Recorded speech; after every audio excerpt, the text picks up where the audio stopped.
estará a cargo de Vicente Peña Saavedra, doutor en Filosofía, Ciencias de Educación, profesor na Universidade de Santiago de Compostela, estudioso, investigador, experto, erudito, diría eu, na materia da emigración e da súa pegada cultural educativa, no que nos devolveron cando marcharon para allí.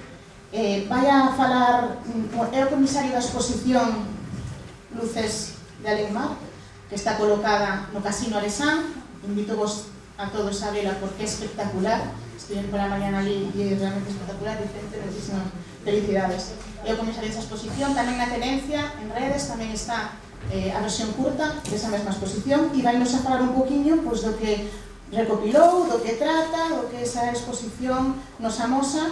E eu xa me calo porque estar aquí ao seu lado hai que calar e escoitar. Gracias, Vicente, por acompañarnos. Benvido a Ares. Moi boa tarde a todos.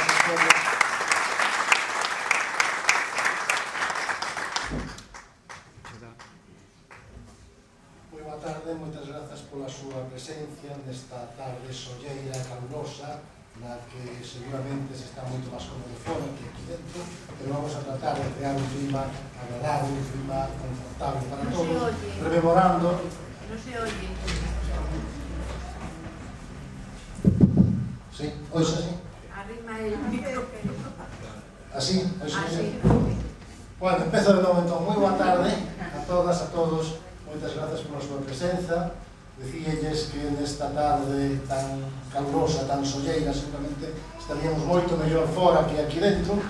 Están facendo un esforzo, mira, se xome un pouquinho longa, porque eu tendo a estenderme a veces en demasía. Cando vexan que van cansados de oírme, levanten a mão e eu remato sin problema. Grazas tamén a Alma polas palabras de presentación, que máis ben obedecen á súa xenerosidade que os méritos que poidan concorrer na miña persoa. En todo caso, son moito de agradecer porque representan, constituen un estímulo para seguir traballando e investigando sobre estes temas da emigración con moito entusiasmo, con moito agarimo que de alguma maneira fixen ata ahora, posiblemente sexa o único que sei facer, non sei se ben, pero o único que sei facer con agarimo e con entusiasmo. Como sostiñan os clásicos, a música é a expresión artística máis sublime de cantas creou o ser humano. Por lo tanto, non ten sentido competir con ela, vamos a ver as magníficas interpretacións que houve tanto na entrada como agora aquí, e o que non ten sentido competir con ela creo que o máis sensato e o máis inteligente é tender alianzas. Por tanto, trato de tender unha alianza cos músicos que me precederon a mí. E nada mellor estando precisamente no templo da alianza, neste templo da alianza, o que iso significa histórica, emocional e simbólicamente, nada mellor que comenzar cunha sentencia lapidaria desta institución pioneira, entre todas do seu xénero, pronunciada e impresa en letras de molde hai agora exactamente 111 anos e que proclamaba de maneira rotunda e categórica: a única redención ao alcance dos pobres é a instrucción. Unha auténtica declaración programática de principios, un testemunho de confianza esperanzada plena na educación como instrumento de cambio social, de unha proclama, unha auténtica proclama de modernidade e, diríamos con terminoloxía actual, de responsabilidade corporativa comunitaria. Empregaba eu esta máxima como frontispicio, como pórtico dun dos meus traballos hai máis de 20 anos. E con ela quero comenzar tamén a miña intervención de hoxe.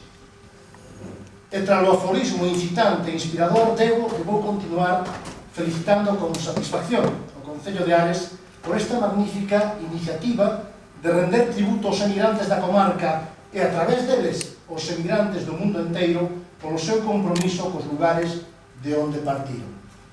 Facelo, ademais, cunha práctica festiva, como eles les agradaría, supón un valor engadido para esta homenaxe de raíz neta e auténticamente popular.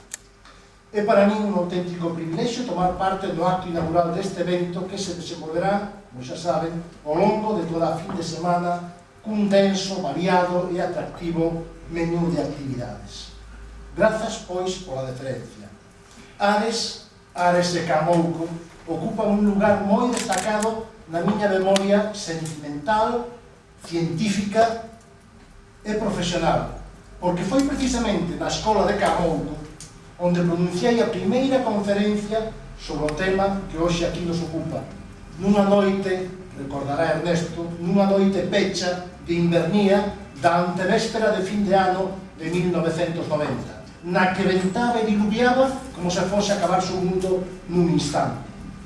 Pero que clima tan cálido e emotivo se trabou naquel salón ateigado de veciñanza de todas as idades, de todas as clases, de todas as condicións. E dese clima tan entrañable, xurdiu o vínculo con este pobo que me acompañará xa durante toda a miña vida. Grazas por facelo posible.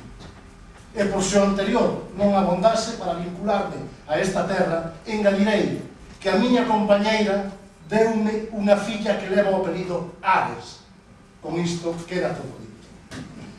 Na tarde de hoxe quero compartir con vostedes algúns comentarios, algunhas reflexións sobre unha mostra que felizmente se puido incorporar a esta primeira edición de Ares Indiano, e que se exhibe en dous formatos, cos mesmos contidos, exactamente os mesmos contidos. Un deles, o que aquí temos cerca de nós, no Casino Aresano, e outro, o que se atopa no Escolar de Camouco. Ambas as dúas presentacións titulámolas Luces de Alenmar.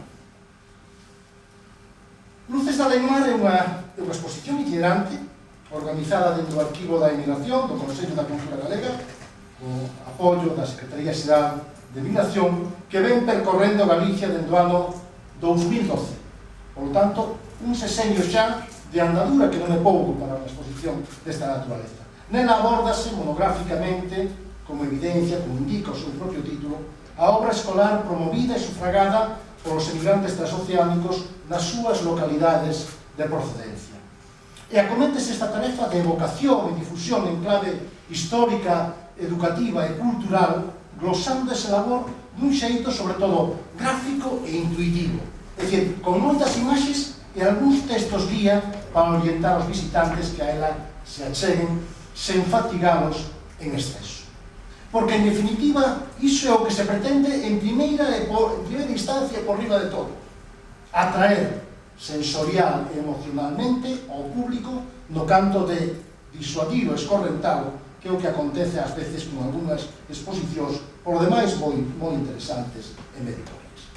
A mostra Luces de Alenmar céntrase de forma particular na acción conxunta, na acción mancomunada que, a prol do desenvolvemento do ensino, promoveron os ausentes por medio das asociacións microterritoriais ou das asociacións locais nas que se articularon nos lugares de asentamento da outra banda do Atlántico. Trátase, ao meu entender, debo dicilo xa, da iniciativa de educación popular e de formación cidadá máis sobranceira, máis importante de cantas se cometeron na Galicia contemporánea. E se cadra tamén, eu diría, ao longo de toda a historia de Galicia, polo que dela imos sabendo que cada vez é máis e nunca deixa de sorprendernos. A exposición artella se bota a andar coincidindo co centenario fundacional destas sociedades galegas de instrucción de ámbito local. Unha efeméride que se ven cumprindo, en moitas ocasións rememorando, como se fixo aquí en Ares e tamén en Camouco, con diferentes actividades dentro do ano 2004, xa que foi nesa data cando se cumpriu o primeiro século da constitución das asociacións precursoras, entre as cales, como proxenitora das demais de Cubas, segundo ela mesma se autoidentificaba, está a Alianza Aresana de Instrucción. Confío en que, como é de desexar, esta práctica evocadora, esta práctica de lembranza, esta práctica conmemorativa continúe celebrándose aquí e acolá, ano a ano, até o ecuador da década dos 30, nunha singladura, como se pode apreciar, de moi dilatado percorrido que debe ser tamén extensa na súa proyección territorial, abranguendo a maior parte da xeografía galega e recalando, cando menos, naqueles lugares onde está presente a pegada educativa da nosa vida.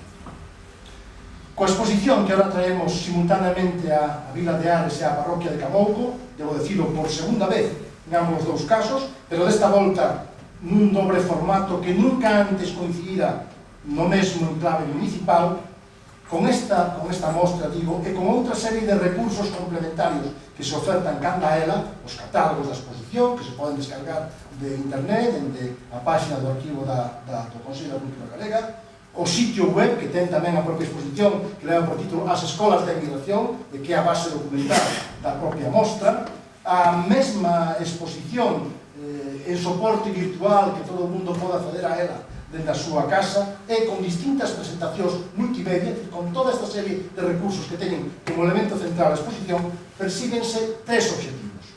O primeiro obxectivo básico, elemental, é renderlles unha homenaxe de lembranza, enaltecemento e gratitude ás asociacións galegas de emigración impulsoras da experiencia de escolarización popular que se trata de evocar.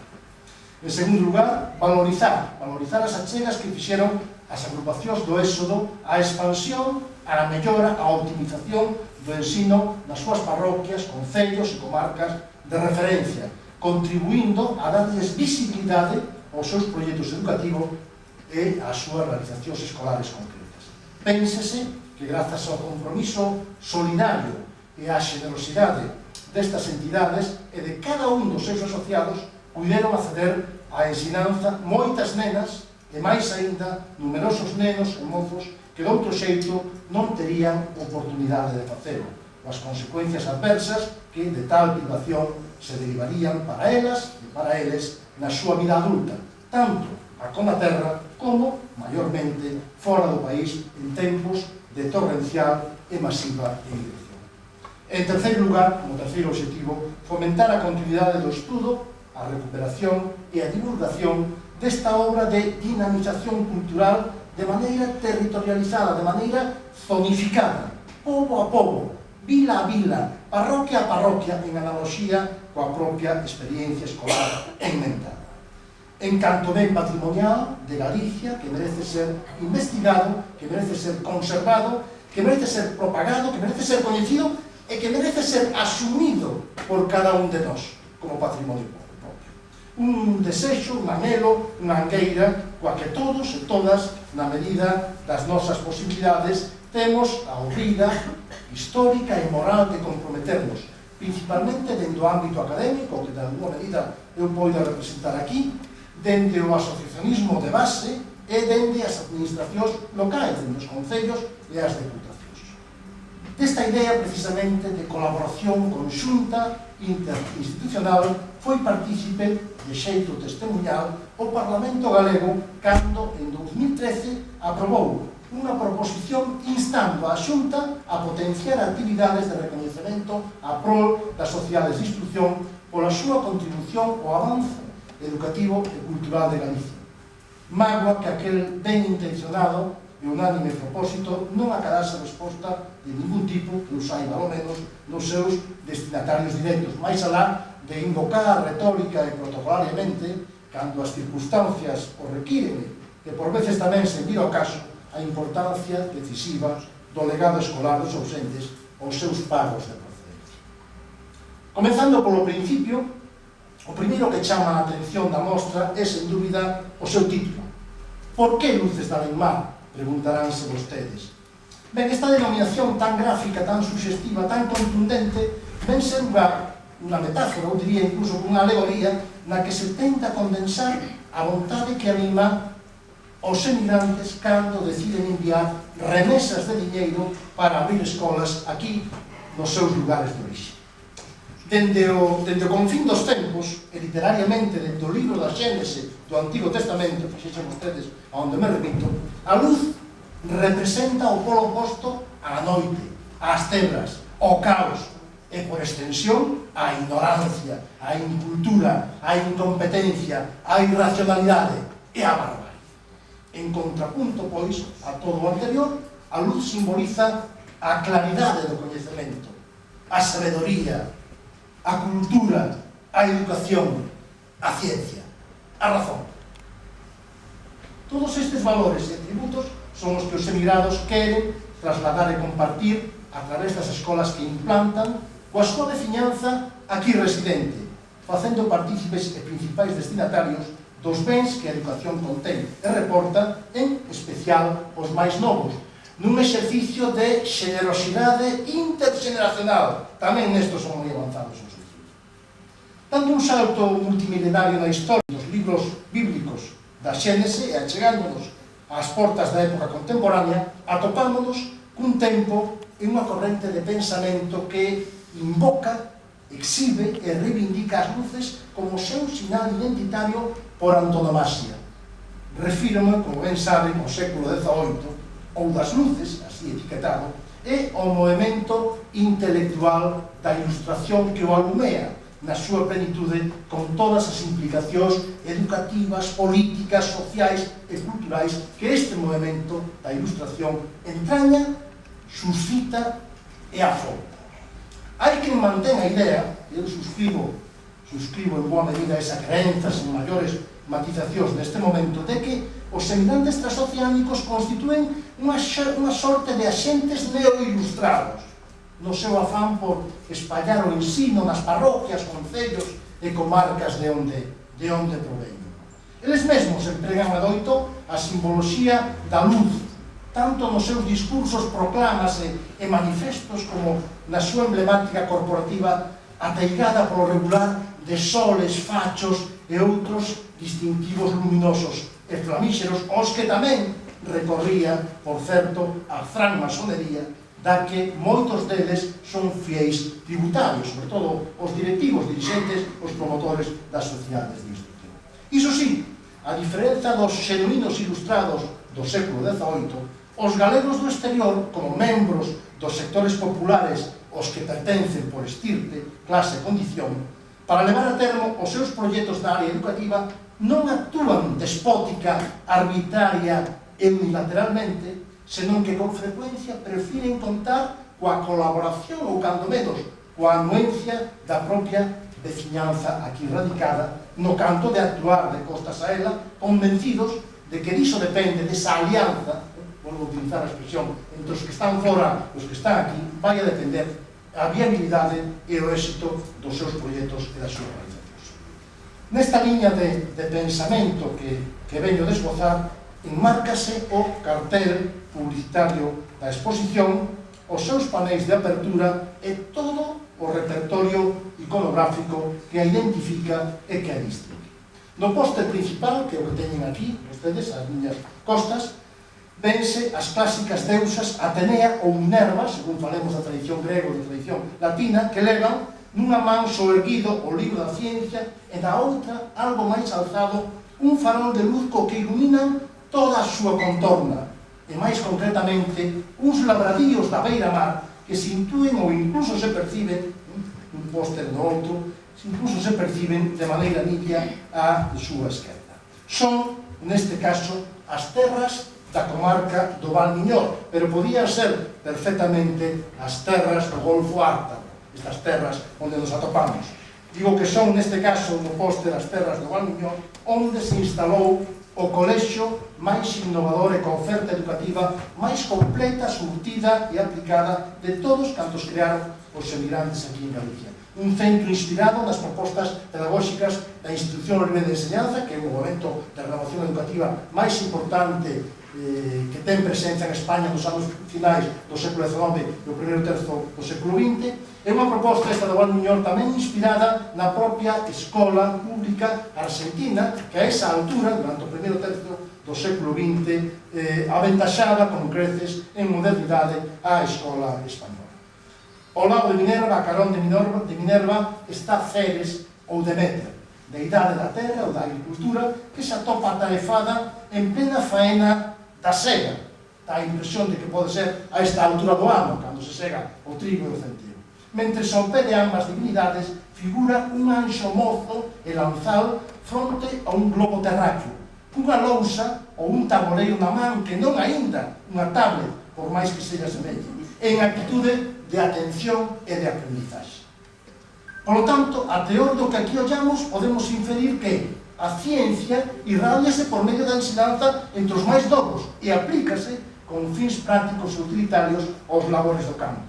campo que vemos á dereita da composición que está sendo labrado por un campesiño que vai abrindo regos co arado, mentres no fondal hai un caserío no medio do cal puidera adivinharse a presenza monumental da escola.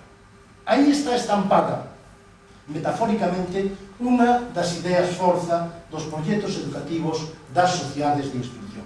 A idea de que a ensinanza ha de ter un carácter práctico, de tal maneira que a formación recibida polo alumnado nos centros educativos que elas promoven, as sociedades de instrucción, lle sexa de utilidade inmediata cando ese alumno se incorpore ao mercado de traballo ou ao mundo laboral. Non debe haber xa que logo ruptura nin descontinuidade entre a escola e o traballo que os rapaces e as rapazas deberán desempeñar cando rematen o seu ciclo académico, como tampouco debe haber disonancias nin moito menos fracturas entre a escola e a vida real, porque de habelas a institución escolar non estaría a cumprir as funcións que a sociedade lle encomenda como axencia preparatoria, socializadora ou iniciática das novas xeracións. No título da exposición, ademais de facer mención ás luces, indícase a súa procedencia. De onde veñen as luces? De alén mar. É dicir, daqueles territorios emprazados na outra beira do Mar Maior, na outra beira do Atlántico. Un escenario que foi coñecido primeiramente como as Indias Occidentais, a descoberta do almirante Cristóbal Colón, por algúns galeguizado, de onde a hoxe sigue reivindicándose a condición galega de Cristóbal Colón. E ese territorio, a Xiña, vai tomar o nome de América. Desa primixenia denominación das Indias, esa antiga ou arcaica denominación, ven o epíteto de indiano, de aí ven, que seguramente todos e todos vostedes oíron pronunciar en alguna ocasión, e máis nestes últimos días aquí en Ares. O dicionario da Real Academia Española, interesante consultado neste sentido, define nunha das súas acepcións, dos seus significados o indiano, como aquela persona, literalmente, aquela persona que volve rica da América. E o dicionario da Real Academia Galega, con maior elocuencia, con maior precisión, define o indiano como persona que marchou como emigrante para a América e volve rico. Vaise, polo tanto, como emigrante común e retorna convertido en indiano, unha radical metamorfose que case sempre tarda varias décadas en producirse, se produce. Logo, andando o tempo, o termo indiano empregouse con múltiples significados, un deles asociado ao sustantivo filántropo.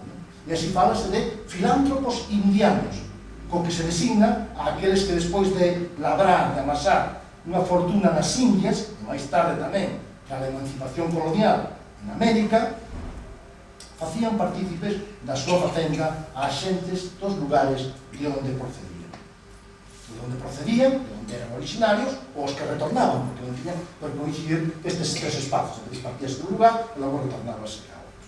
Neste mesmo sentido, coñécese como fundacións docentes indianos aqueles establecementos educativos que se crean e se sosteñen co diñeiro outorgado por algún indiano con independencia de que regresase ou non ao lugar de partida. Se non volvía el, tornaba cando menos a súa memoria en forma de legado, o que alongaba simbólicamente a existencia do doante e convertía nalgúna medida en inmortal no imaginario colectivo da súa veciñanza e ás veces incluso tamén das persoas da. En suma, do exposto ata aquí despréndese que Alemar denota, significa tanto as Indias Occidentais como o territorio que hoxe coñecemos co topónimo de América. Precisamente de ali é de onde proveñen as luces da educación, da ensinanza, da formación ás que antes me refería. Manuel Murguía proclamaba con rotundidade, segundo nos lembraba un intelectual emigrado como era Manuel Castro López en 1914, cando lle atribuía a Murguía, que foi o primeiro presidente da Real Academia Galega, estas palabras que el vertía tamén sobre o denominado Novo Mundo. Decía Murguía, pregoaba Murguía, de allí ha de venirnos la luz. De allí ha de venirnos la luz. E, efectivamente, de ali veu algo máis que a luz, precisamente a institución que el representaba e que el dirixía, a Real Academia Galega, a cal foi fecundada e non por casualidade dende a Habana, e dende a Habana se sostivo tamén durante moitos anos. Como subtítulo da mostra, como ven tamén no cartel, convimos en escoller o rótulo as escolas de americanos en Galicia.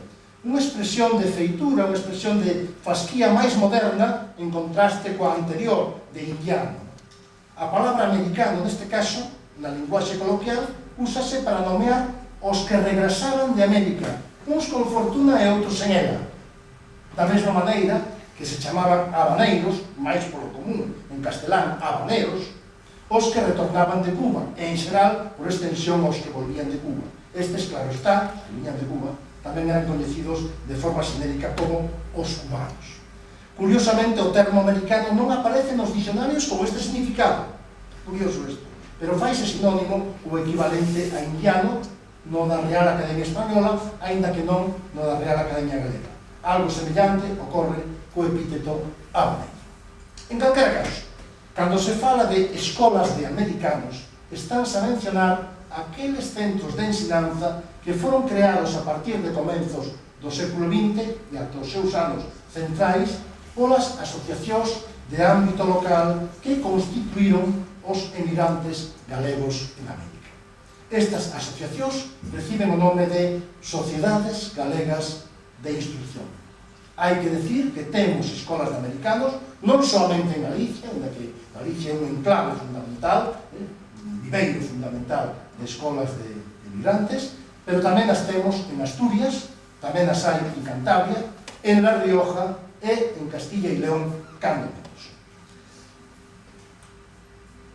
Ben, dende esta rápida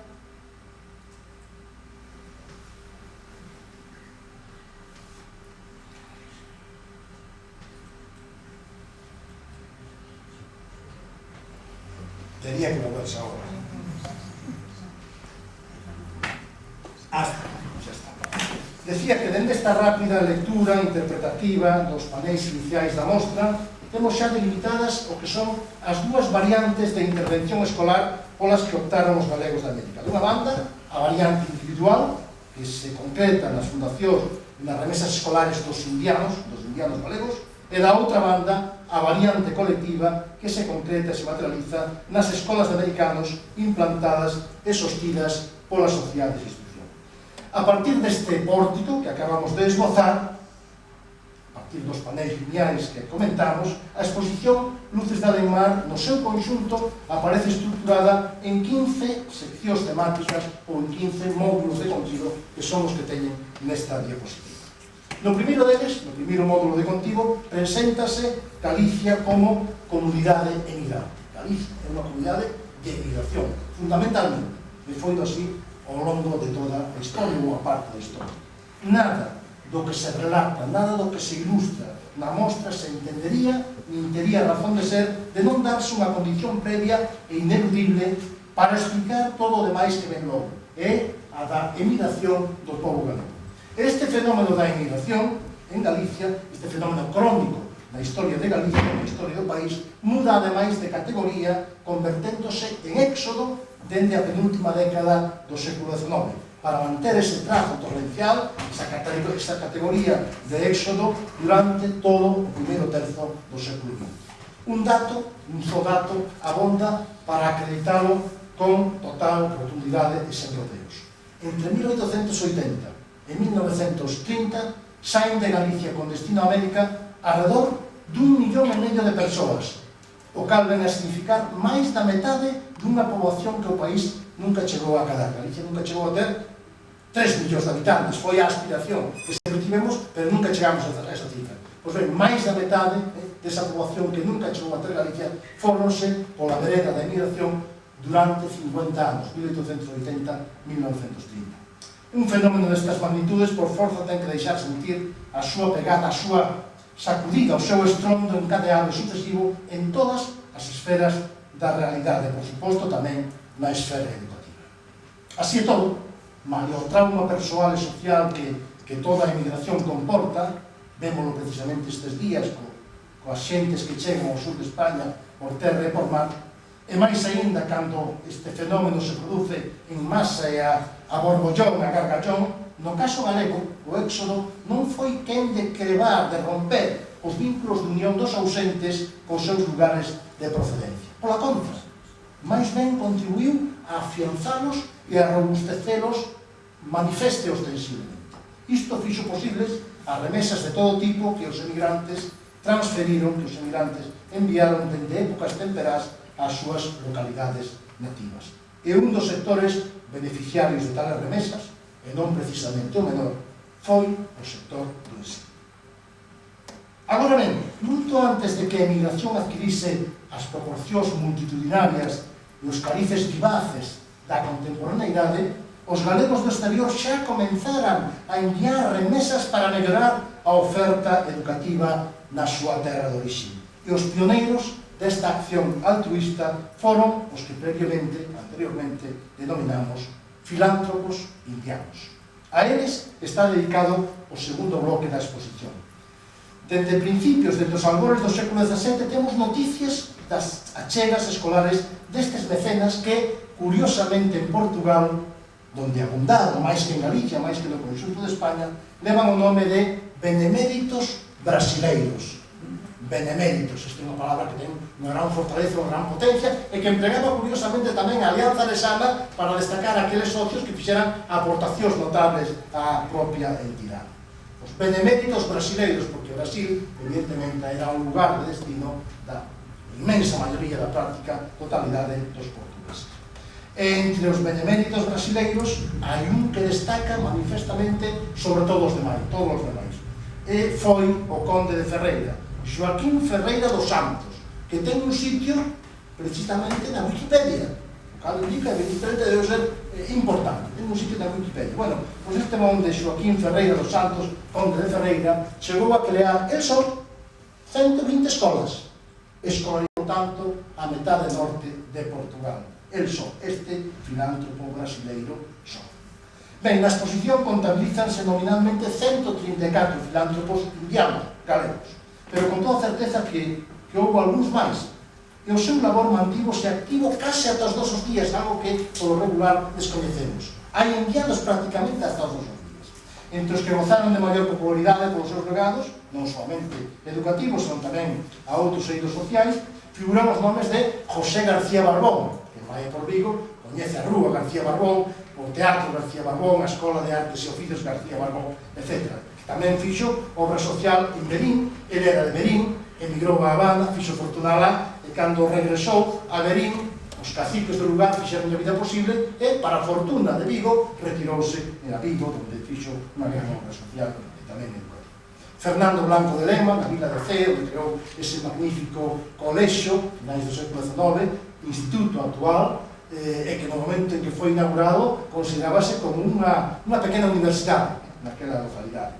Aquí, máis cerca de nós, os irmáns García Naveira, Juan e Jesús García Naveira, en Betanzos, que fixeron obra individual e obra conxunta, e, sobre todo, eles puñeron en marcha ese parque temático, ese primeiro parque temático que houve en Galicia, parque temático do pasatiempo, que, por fortuna, parece que vai encaminhado a ser declarado ben de interese cultural despois de estar abandonado durante moito tempo. Pedro Murias, en Ribadeo, fixe unha granxa escola agrícola tamén moi innovadora, moi interesante. Policarpo Sanz, que fixe un instituto en Vigo. José Carrera, unha escola de artes e oficios en Corcubión. Ou xa nas vésperas, como dicía, dos nosos días, Antonte, como a quen di, Belarmino Fernández Iglesias, un emigrante de Sober que marchou polo mundo nos anos 50, fixo fortuna en Brasil, no negocio de hostelería e das carnes, faleceu o ano pasado, no mes de maio do ano pasado, e parte da súa fortuna revertiu na súa parroquia de orixe en Rosende, no concello de Sober. Aí creou unha escola de hostelería e turismo, unha escola na que ano a ano van salindo distintas promocións que atopan colocación inmediata no mercado de traballo no ámbito da hostelería. Eu sempre conto unha anécdota de Belarmino, que tive a sorte de conocer no seu día. A gran obsesión, a gran preocupación que tiña Belarmino era que Galicia se quedase sin auga, sobre todo que a súa localidade se quedase sin auga. E él mesmo chegou a construir un lago ali, para ter unha reserva de auga no suposto de que nos quedáramos sin auga, se quedara sin auga a súa parroquia de orixe. Outro filántropo indiano dos nosos días foi Manuel Jamardo Casal. Este era lá do concello de Valga, en Pontevedra, era coñecido como o rei das pizzas. O rei das pizzas porque tiña unha rede de pizzerías en Buenos Aires, en Argentina, no conxunto da Argentina, e por iso era coñecido como este sobrenome. Bueno, destacámoslo como filántropo indiano porque fixo aportacións importantes para que os rapaces e as rapazas máis pobres da súa parroquia de Valga puderan realizar estudos universitarios. Por tanto, un filántropo dos nosos días. Tamén aquí en Ares, houve algúns destes filántropos, como o precursor Andrés Porriños Díaz, recuperado do máis absoluto anonimato e esquecemento para a memoria e historia colectivas a comenzos desta década por Ernesto López Nameiras, cunha parte deste legado de Porriños, que deixou Porriños ao morrer en Bos Aires en 1837, ou do que se estimaba que podía ser a súa mediana fortuna, por vontade propia, non testamentaria, senón apalabrada, sostívose a Escola Pía de Redes, posiblemente a institución escolar autorizada, oficial de Camouco, como sostén Ernesto, que debeu funcionar, primeira escola pública oficial, que debeu funcionar durante boa parte da segunda metade do século XIX. Non sabemos de forma continuada ou de forma intermitente, pero nese tempo estivo en activo. Un segundo indiano, máis próximo aos nosos días, que tamén puxo en valor Ernesto dende ese magnífico cofre e atalaya dos saberes locais con proyección universal e a revista A Tenencia, fermosa até polo seu nome. Un segundo filántropo foi o habanero Gaspar Vizoso Cartello, doante da escola de Seselle, de onde era natural, e que foi unha escola que funcionou entre a década dos 30 e a década dos 70, ata que se produciu a concentración das escolas unitarias na capital do concello. Se cada estes dous que veño de citar non foron os únicos filántropos indianos do concello de Ares, valedores da educación e que actuaron a título individual, porque hai outros filántropos que actúan de forma corporativa. Pero, hoxe por hoxe, eu polo menos non teño constancia de que houvese máis. Así é todo, a axenda investigadora segue aberta e non se pode descartar que nos ofreza sorpresas nos anos vindeiros, como nos a disparou co caso inesperado de Andrés Porriños. Non contábamos con ele e apareceu. A veces aparecen estes filántropos indianos de debaixo das pedras, sobre todo debaixo dos documentos. Pero no conxunto de Galicia, tamén aquí na comarca de Ferrolterra, a diferenza do que ocorreu noutras zonas de España, igualmente en Portugal, máis importante que a obra escolar dos indianos foi a que acometeron as sociedades de instrucción. Para que esta chegase a callar, cumpriu que tomase corpo previamente un proceso de singular trascendencia na historia da nosa emigración, o proceso de organización comunitaria dos galegos do exterior. Un proceso que vai a cristalizar na constitución das coñecidas como sociedades étnicas. A súa xénese, a xénese destas sociedades, remontase xa ao Ecuador do século XVIII, e as corporacións precursoras, as primeiras corporacións que constituí os galegos no exterior, xurden precisamente para conmemorar a festa do apóstolo Santiago. Pero estas primeiras asociacións de carácter patronal ou patronal de carácter religioso tiñan xa unha clara vocación educativa. É dicir, nacían para conmemorar a festa do apóstolo, pero querían crear tamén centros educativos para formar os fillos dos emigrantes que estaban fora. No entanto, vai a ser a partir do último cuarto do século XIX cando a dinámica de organización dos galegos fora de Galicia prenda e se desenvolva cunha forza inusitada ata ese momento. Entre as entidades que xorden nesta segunda etapa, nesta segunda xeira, van a despuntar notoriamente os grandes centros galegos de América. Os tres primeiros centros, e tamén os de maior zona, de maior renome, con o paso dos anos, foron os de Bos Aires, o de Montevideo e o da Habana. Precisamente os tres centros galegos, os tres primeiros centros galegos, nacen para prestar nos seus comenzos servizos educativos e recreativos aos seus afiliados. E o que máis destacou pola súa actividade académica foi o Centro Galego da Habana, co seu colexio Concepción Arenal, onde milleiros de emigrantes e os seus descendentes aprenderon as primeiras letras e cursaron, sobre todo, estudos comerciais e estudos artísticos. O labor docente das sociedades galegas de América mantívose activo, vivo, até o presente. E aí están, por exemplo, os casos do Colexio Castelao, da Hermandad Gallega de Venezuela. Sabemos que Venezuela está está atravesando un mal momento, pero este colexio sigue aberto, sigue en activo, ou o caso máis destacado do Instituto Argentino Galego Santiago Apóstol do Centro Galicia de Bos Aires, onde reciben educación, formación relacionada coa cultura galega, non solamente os descendentes galegos, senón os procedentes de outras nacionalidades. Precisamente a carón deste centro, deste Instituto Argentino de Cultura Galega, dentro del, diríamos incluso, está ese emblemático cadro de Castelao que leva por nome, que leva por título A derradeira lección do mestre, que nunca estivo aquí en Galicia, pero que no próximo outono teremos oportunidade de contemplar, de visitar a súa versión original, que é un auténtico emblema para todos os que nos dedicamos á educación. A estas institucións recursoras, estas institucións continuadoras que educan no exterior os galegos, está dedicado o terceiro módulo da mostra. Abundando no que xa dixen, quero subliñar de novo que a emigración, importante destacar unha e outra vez, a emigración no caso galego, a diferenza do que ocorreu con outras colectividades do propio mundo ibérico, non foi capaz de tronzar, de romper as ligacións dos emigrantes coa terra de orixe. E isto vai a propiciar que continuamente arreo os ausentes permanecen ao tanto do que aquí acontece e vai a posibilitar tamén que atendan conxunta, mancomunada e solidariamente as necesidades que aquí perciban, cunha firma vontade de mellorar as condicións de vida e, en ocasións tamén, as contingencias tras a morte das xentes do país que eles tiveran que deixar. Xa dende finais do século XIX, os emigrantes efectuaron colectas comunitarias por parroquias ou comarcas de procedencia para, dende América, axudar a modernizar as súas terras de orixe e aliviar as precariedades, carencias e infortunios dos seus vecinos. Viven a cotío cos ollos postos na terra, con son que rotulamos o módulo cuarto da exposición. Esa vivencia constante e compartida coa mirada, co corazón, co pensamento nos lugares de onde se saíron, vai precipitar, dende o abrente do século XX, a aparición de asociacións de ámbito local que selan un compromiso simbólico, firme e duradeiro coas localidades de procedencia, da que tales asociacións veñen representar unha prolongación do exterior, algo así diríamos como as redes sociais do noso tempo que nos abeiran e nos manteñen vencellados e pretos na distancia.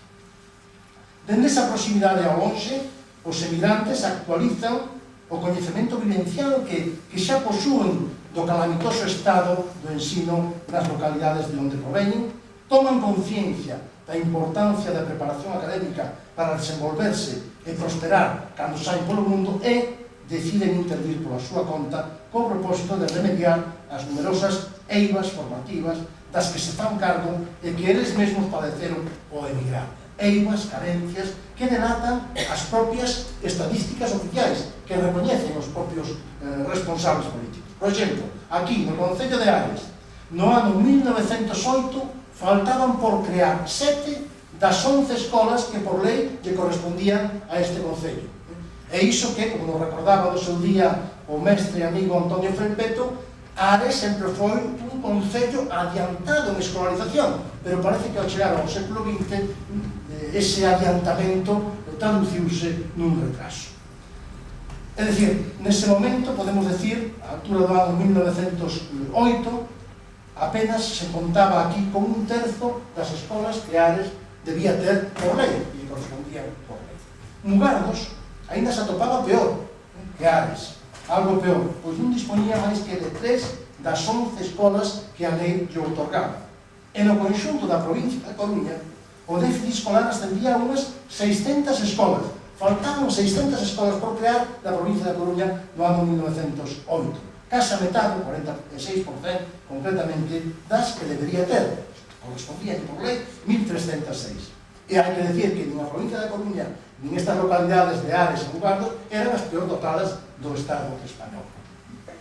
Ben, este era o Estado que presentaba a educación e o Estado que coñecen os emigrantes. Pois ben, a partir deste contexto escolar carenciado, a partir deste contexto escolar eivado, que, por outra banda, tan gráfica e certeiramente describiu Curros Enríquez no artigo que editou a Alianza Aresana en 1905, e a partir da toma de conciencia das secuelas, das consecuencias negativas que deste estado se derivaban para cantos marchaban fora do país, dende o ano 1904 deronse fundar e multiplicar ano tras ano unha morea de agrupacións representativas das comarcas, das parroquias, dos concellos de Galicia, en Cuba, na Argentina, no Uruguai, no Brasil ou en Norteamérica, segundo os destinos predilectos dos expatriados de cada zona.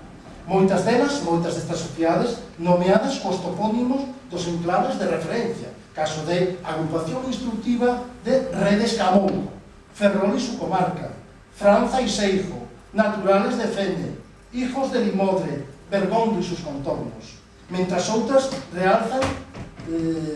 realzan cando os lugares representados a vocación integradora que teñen estas sociedades: Alianza Aresana de Instrucción, Unión Lugardesa, Liga Santa Vallesa, ou ben a condición identitaria asumida dos seus componentes, emigrados de Río Torto, emigrados de Momán, asumen a súa condición de emigrantes, ou os ámbitos territoriais de asentamento e destino que vinculan na súa denominación: Unión Hispanoamericana pro Valle Miñor, Unión Hijos de Morgadanes residentes en El Plata.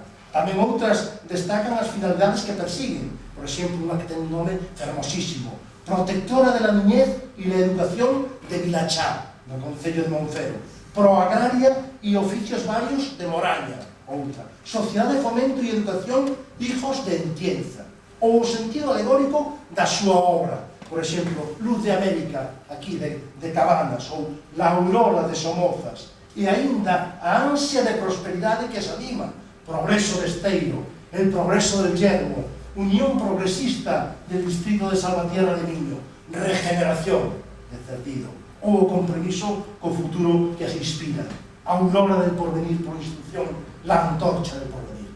Todo un amplo abano de nomenclaturas que encerran en cada nome, en cada apelativo, na súa sobria brevidade, un programa de acción.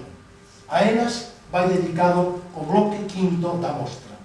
Máis de 500 sociedades de instrucción chegaron a constituir os galegos en América. Case que todos os concellos de Galicia dispuxeron de algunha destas pequenas embaixadas que os representaran alén mar, e moitos deles, moitos dos concellos de máis de unha.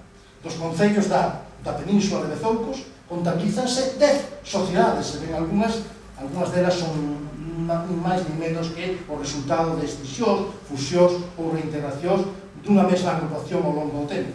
E dos 11 municipios de Ferrolterra, o censo societario actual chega a 22 sociedades. Pero é probable que o número real fose superior a estas que aparecen inventariadas na exposición Luces da Mar. O reconto, por tanto, e a recopilación documental sigue aberta de cara ao futuro. Semente educativa para tempos novos, ese é o epígrafe do módulo 6. Nel ponse de relevo o afán compartido da sociedade de instrucción por levar a luz da ensinanza ás respectivas localidades de referencia, o que a menudo testifican e acuñan na súa emblemática corporativa, como antes comentei. Que é o que en común perseguen estas sociedades de instrucción? Pois, basicamente, implantar unha escola na Galicia rural, unha nova escola que forme aos cidadáns do porvir, encargados eles mesmos de modelar man con man, solidariamente, o futuro da Terra. Así pode ficar resumido o propósito que as guía, que as alenta a todas elas, sen grandes distincións. O proxecto soñado non vai tardar en agromar e facerse realidade.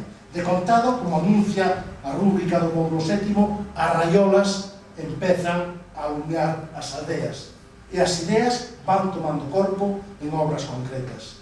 Máis de 250 colexios, con non menos de 350 aulas, espalláronse por toda a xeografía galega.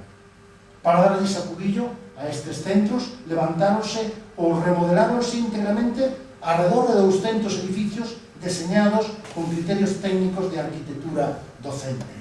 Convén ter en conta que a primeira rede de inmobles escolares dos que dispuxo a Galicia rural débenselle precisamente aos emigrantes.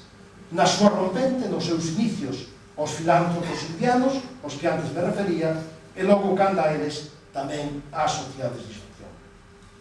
foron os chamados con algo de pompa e hipérbole, pero sobre todo con gran respeto e veneración pola actividade que albergaban templos de saber. Santuarios laicos de convivencia, aprendizaxe e civilidade que dan nome ao bloque oitavo. Unhas construcións de moi variada tipoloxía, traza e feitura que, de cando en vez, rivalizaban física e arquitectónicamente, ainda que non só nesta faceta material, cos espazos reservados ao culto religioso. Pero templos de saber tamén nun sentido simbólico, utópico e imaginario. En tanto, en canto, por medio deles a educación era catapultada, era elevada ao rango de religión, algo que só tiña acontecido nos momentos álxidos das grandes civilizacións ou tras as modernas revolucións culturais e que nunca deixara pegada no noso medio rural ata ese momento. Dignificar o ensino implica para os emigrantes optimizar e ennobrecer na medida do posible as infraestructuras onde han transcorrer os procesos de escolarización, alfabetización e formación regrada plena. Por outra banda, os edificios en si mesmos constituen xa, configuran xa un lugar de memoria fixo e perdurable para a veciñanza, unha proba palpable e tangible do compromiso dos ausentes cos seus pagos de orixe. E un recordatorio continuo da importancia outorgada á educación como ferramenta indispensable para afrontar un proxecto de vida. Moitos deses edificios permanecen actualmente en pé, logo de ser rehabilitados, reformados ou aínda reconstruídos na súa integridade e seguen a prestar servicios comunitarios en numerosas parroquias e concellos de Galicia, como creo que permite documentar con diafanidade a mostra e tamén, evidentemente, a casa onde nos atopamos. A renovación escolar proposta e preconizada pola social instrucción fixose notar tamén, ademais, de nos edificios escolares no equipamento, no enxovado, nos programas e nos textos dos distintos centros, adoito asumindo e secundando estas entidades os principios defendidos polas modernas correntes pedagógicas do seu tempo, tema ao que vai dedicado o módulo 9. E particularmente esa renovación educativa pola que apostan os emigrantes, as sociedades de instrucción, vaise percibir nas actividades do día a día dentro e fora das aulas, das cales queda constancia tanto nas disposicións reguladoras do funcionamento interno destes establecementos escolares, como, sobre todo, nos traballos académicos do seu alumnado. Pezas, todas elas, moi valiosas para coñecer a vida cotidiana das escolas que poucas veces se logran rescatar máis que de forma esporádica, esfrangullada e fragmentaria, cando en realidade conforman o que podemos denominar, de feito, denominamos os investigadores con propiedade, a caixa negra da escola, tan delecida hoxe polos estudiosos da historia da educación. Destas pezas ocúpase un moi considerable soporte gráfico, o módulo 10, un mosaico fotográfico do que cada visitante, con ollada sutil, evocadora e indagatoria, tirará as súas propias conclusións.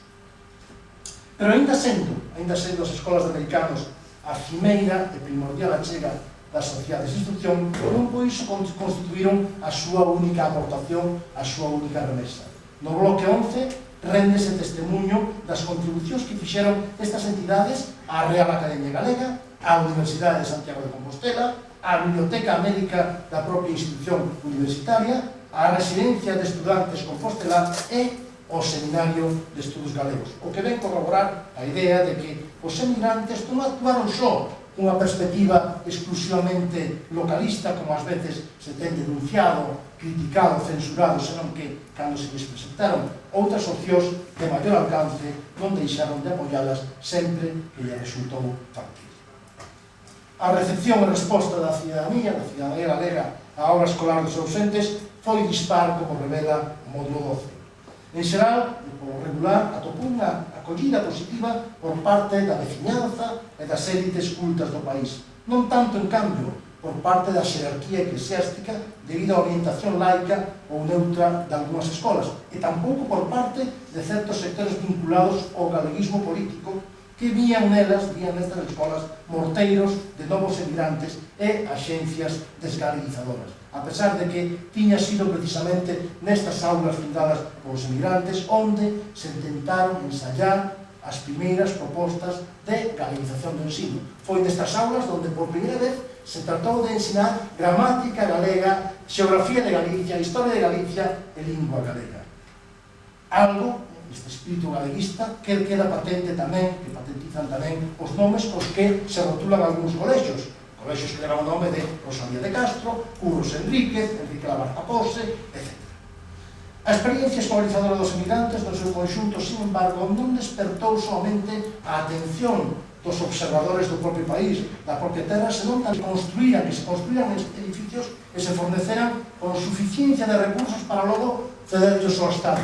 Outros entroques defendían a idea de que as ditas agrupacións, de instrucción, debían facerse cargo en exclusiva e sen colaboración allea dos seus colexios, por tanto, crear colexios privados.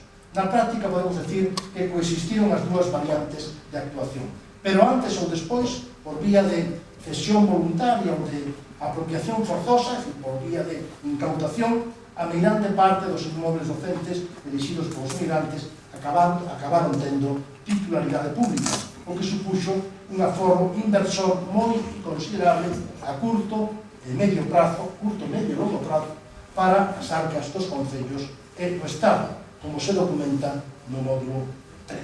Iso sí, aqueles edificios xa centenarios ou a piques de selo hoxe en día, elixidos co diñeiro chegado de América, case nunca perderon a condición de equipamentos infraestructurais en proveito da comunidade asentada ao seu carón, como quixeron sempre os seus patrocinadores.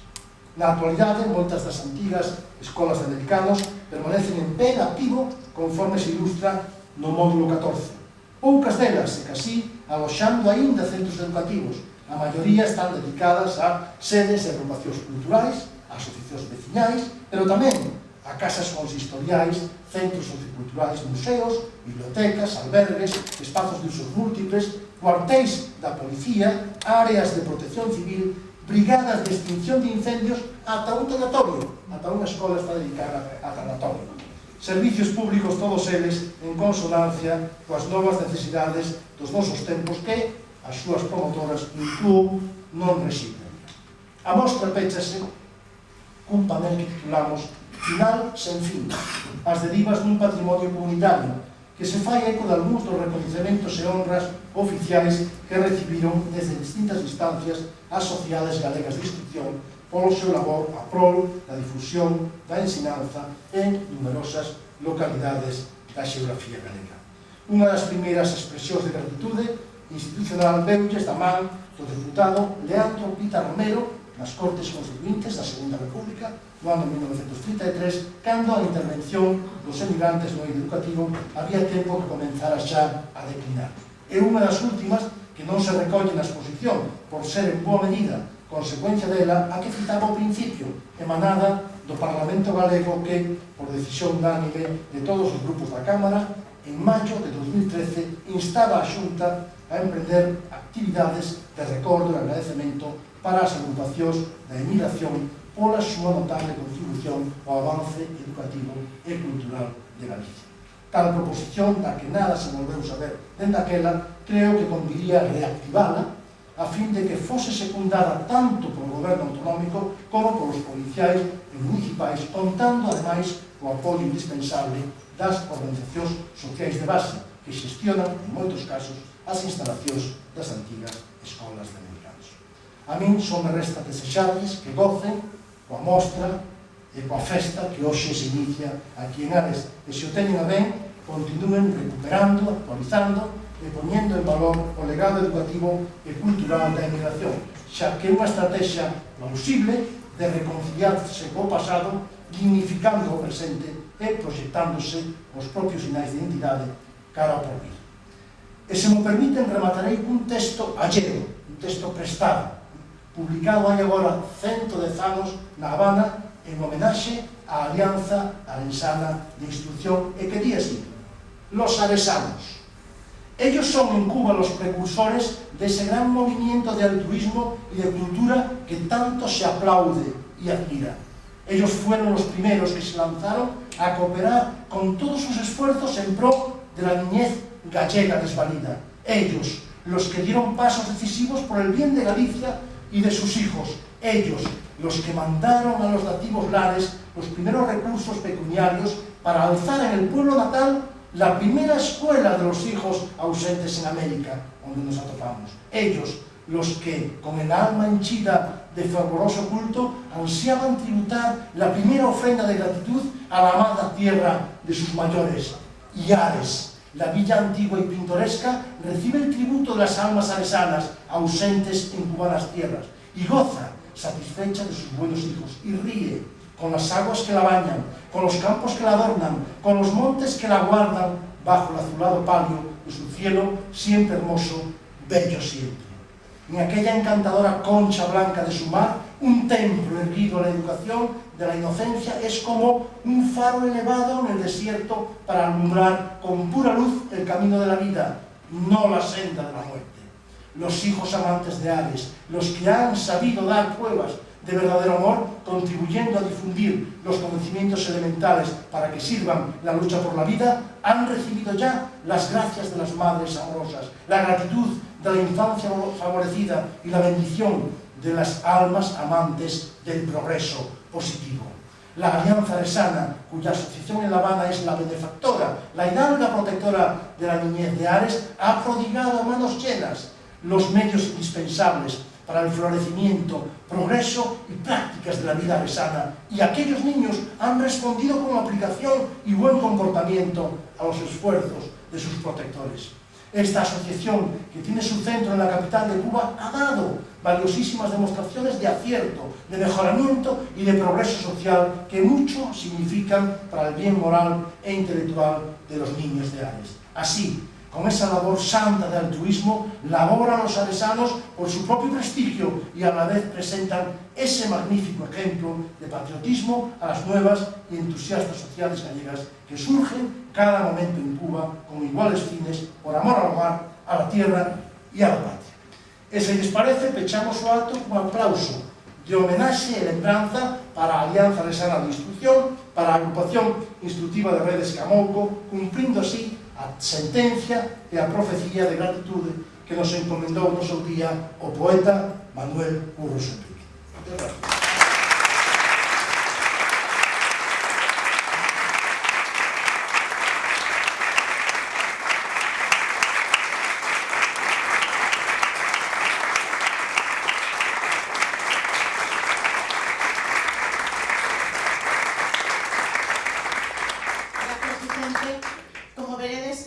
Palabras do principio non iban moi desencaminhadas, non?